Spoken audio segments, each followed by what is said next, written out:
Vince Montiero here, and if you are an Amazon seller who is running PPC campaigns, well, hopefully you are, and that's why you're watching this channel, but you already know how important it is to pick the right keywords so that your products get the best visibility and then potentially sales. But it is equally important to look at customer search terms in your maybe reports or in your campaigns to find those terms that might be wasting your spend or leading to high ACoS and making them negative. But if you don't do those steps properly, you could end up costing yourself some sales. So let's dive into some best practices regarding negative keywords.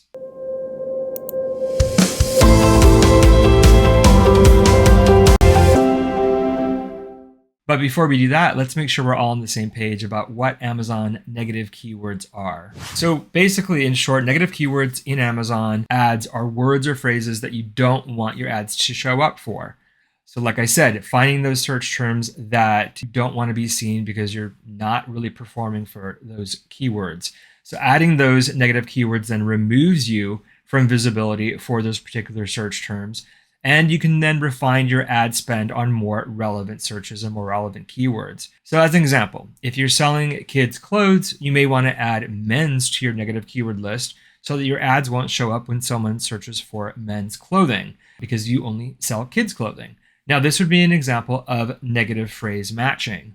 So what that means in the next slide, as well as in Amazon itself. So there's different types of negative keyword match types on Amazon.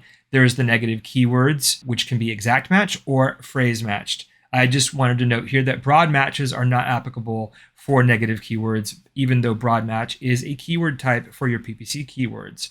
So all this simply means is very similar to your broad and phrase match keywords within Amazon. You can also do negative matching the same way. Now, a negative exact match keyword is, say, something like wooden spoon.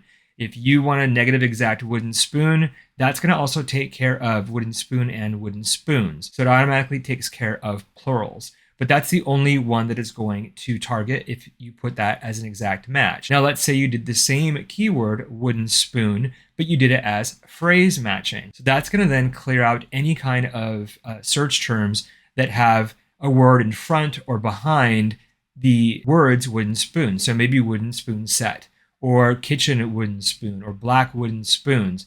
If you negative phrase match, then you wouldn't appear for any of those, but you would still appear for the wooden spoon in the exact match. So that's why it's really important to really define what they do when you do the different match types. Let's take a look in Amazon for an example. So here in this account, I've got the negative phrase and exact set up a certain way. So I just kind of wanted to show you in the auto campaigns, the negative targeting immediately when you go to it here in this campaign, you can see that there are, 17 different words, all single words that are negative phrase matched. So this simply means that this is a bike rack for a wall. So it doesn't go on a car. It doesn't have a hitch. It's actually vertical. It's not horizontal. It doesn't really go for the outdoors. So you can preemptively think about the types of keywords that might not be a good fit for your particular product, and then make sure you add those as phrase, because there are no search terms for a bike rack that include the word car are going to be applicable for this product. So I know every single search term with the word car in it is not going to convert. And this is partially from looking at search term reports too, and just drilling down into, hey, what do I see here in the search term reports? I think shed was one that I found that I didn't think of initially, but I did see it. SUV, I saw it in the search term reports. So obviously that's a different kind of car. It's different than the word car. So I had to add the word SUV again as negative phrase matching. So that's kind of the difference between the two, negative exact and negative phrase. If all of these were negative exact, then if anyone just entered the word car or cargo, then obviously we wouldn't show up. This is the fine tuning that you want to do when you're adding the negative keywords. So where can you add negative keywords on Amazon? There's two different levels that you can do this on. There's the campaign level, which I was just on in that particular campaign. And you can add negative keywords at that level. And these negative keywords will apply to all the ad groups within that campaign. So this option is for when you want to set negative keywords for the entire PPC campaign. Now the ad group level, you can add the negative keywords at the ad group level. And in this case, you set that negative keyword to the specific ad group itself. The rest of the ad groups remain unaffected. But if you're following our best practices, you know that we say only one ad group per campaign. So you really only should be focusing on adding the negatives to the ad group, except for the exception that I just showed you. So let's pop back into that campaign.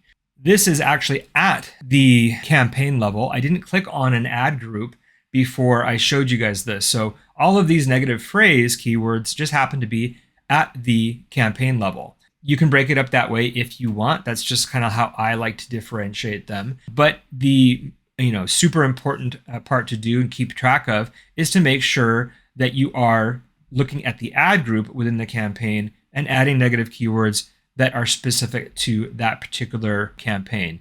So let's look at the negative targets here. And you can see there's no single word search terms in here. These are all at least 2 different words, right? And so that's why these are all negative exact, and these are all within the ad group itself. Now, I also wanted to share with you guys, let's say you accidentally add a search term as a negative and you want to delete it. You can do that. All you have to do is choose whichever one that you want to address and hit archive.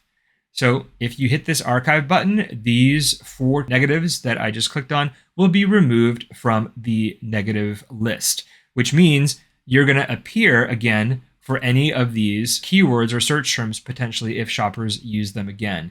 So that is something that you might want to do if you're maybe using negative keywords seasonally, like maybe certain search terms just don't work for you on a seasonal basis and you're making them negative temporarily. You can then undo that by going ahead and using the archive feature.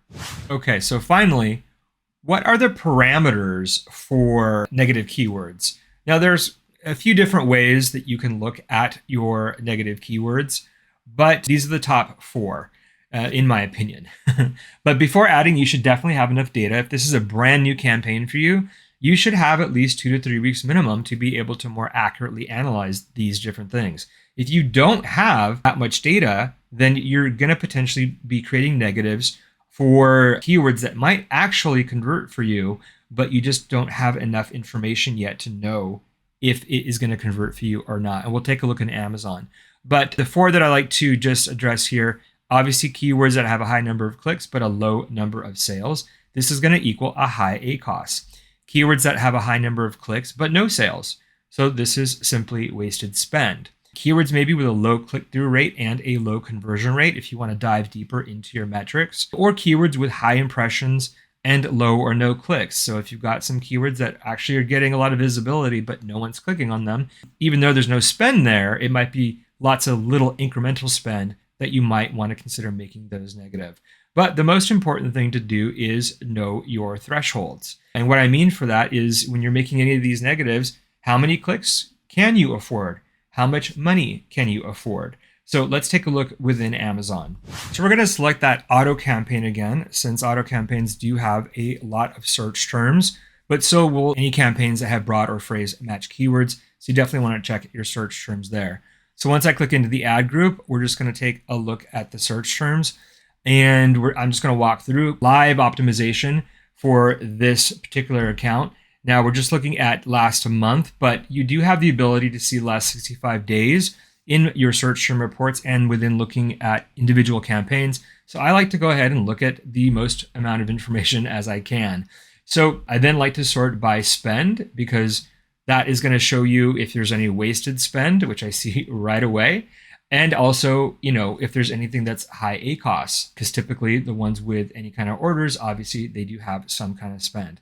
So right away, I can see some potential here for making a negative. Now we've got this one here, this search term wall bike rack, that has had one sale in the past 65 days with a 94% ACoS. So that one is a no-brainer. That is definitely something that you would want to potentially make negative because of the high ACoS marker. Now, the other thing that you want to look at is this next one here, wasted spend, $65 and no sales. So that is also something that you'd want to consider making a negative because it has not performed well in the past 65 days. Now, there's another one here that has spent $30.06. Now, this is an interesting one because in this particular campaign, this product is $180. So I know if my goal is 20% ACOS, how much can I spend? Well, if I spend $30 and got one sale, that's a 17% ACOS. So if I just had one sale at this $30 spend, I would see approximately 17% ACOS, which is good because I want to stay, again, below 20%. So my threshold now for this spend is $30 because if I have maybe one more click, the average CPC is maybe $1 or $2, that's going to put me right at 20%. So for this particular account, my threshold is $30. So that means this particular product is going to probably be added to the negative. As a general rule of thumb, too, though, 10 clicks and no sales is also a parameter for making something a negative. But again, that's very basic. I like looking at actual spend and making my determination on that. And that's, again, using thresholds. So here's another one here. It has spent $28.92. So it's just below my spend threshold. And it does have over 10 clicks. But I'm not going to make this one negative because if this one had another click, even though it had 12 clicks, it might have a sale at under $30. And that's going to be a 17% or maybe 18% ACOS, which again is below the goal. So the main thing to understand simply is what are your goals, and you only can know that by knowing what your metrics are. So if you know what your margins are and you know what you have your goal as your ACOS, you can work that back and figure out, okay, how much can I afford to spend on these particular search terms before making them negative. You could also just use clicks too. You could determine, what your average CPCs are, and then depending on how much or what that amount is, multiply that by how many clicks.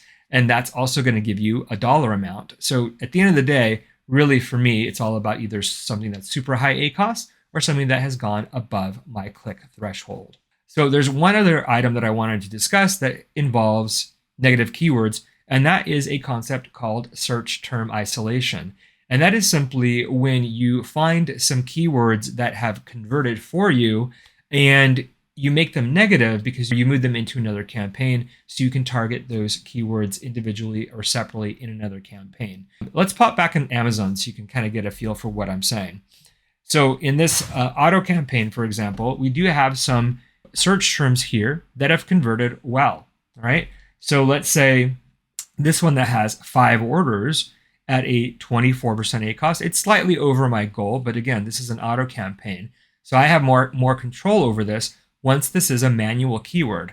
So potentially I could, copy this, and you could also do this in your search term reports at a account level, but I would take this particular keyword and I would add it into maybe another campaign for the same product, right? So I've got multiple campaigns per product. So let's just look at, this is the mountain rack. So I know I've got some other campaigns in here that are keyword based that I could use and add this particular keyword into. So let's say I wanted to go ahead and add that keyword that I just saved to my clipboard into this campaign, right? So I could do that. Let's go ahead and actually do this as a live example. This campaign then would have that new keyword. And what I would do is go back into the auto campaign, or maybe do it as I copied it and make it a negative in that auto campaign. So even though that it was performing well in that auto campaign, I might still group it in with the negatives that I was just talking about and make that a negative keyword. Now, it's kind of a little bit counterintuitive if you really think about it. Why would you want to, add a negative keyword based on the search term results here? Why would you want to add that into your negative keywords? Or let's say it's a product. Let's say you found a product that is performing well in your auto campaign and you move that over to a product targeting campaign. You could do the same thing for ASINs as well. So effectively, what you're saying is, even though the search term has performed well in the auto campaign, I'm going to turn it off by making it a negative and hope that it performs, this bike storage garage performs as well in the other campaign as an exact match. So that is search term isolation. Search term isolation basically just dictates making keywords that are performing negative in one campaign and then adding them into a different campaign. So in my opinion, this is not something that I would recommend that you do if your account is still new or the campaigns are still new especially. I like to look at the results of the keywords before moving them over. You definitely should look at search terms and ASINs that are performing well in your auto campaigns. You should definitely target them in your manual based campaigns because you have more controls, because you can add bids and budgets directly for those keywords or ASINs. But I would leave them on. Leave them on in the auto campaign. Amazon might still drive traffic to that particular search term or ASIN, and you might still get really good incremental sales. Only if you see that keyword that you added as well into your manual campaign, if that starts performing well or outperforming the same search term in the auto campaign, then you can maybe make it negative. So don't do it preemptively. When we try to force Amazon to do things, sometimes it oftentimes does not work out. And you also have to keep in mind that when you reduce a search term that's in an auto campaign into an exact match keyword, you're basically reducing that funnel. So I have other videos on that about campaign structures and how to set up, your match types. So if you want to take a look at that, make sure that you do. But at the end of the day, negative keywords are a very powerful way to obviously optimize your campaigns and make sure that you're spending efficiently and effectively on the most relevant keywords that you're getting visibility for and generating good sales for. Just make sure you're following some best practices that I've shared today. And if you guys have any questions, please make sure you write them in the comments. We do take a look at those and I will answer them, or someone on the team will answer them. So hopefully you liked this video. And if you did, please make sure you subscribe.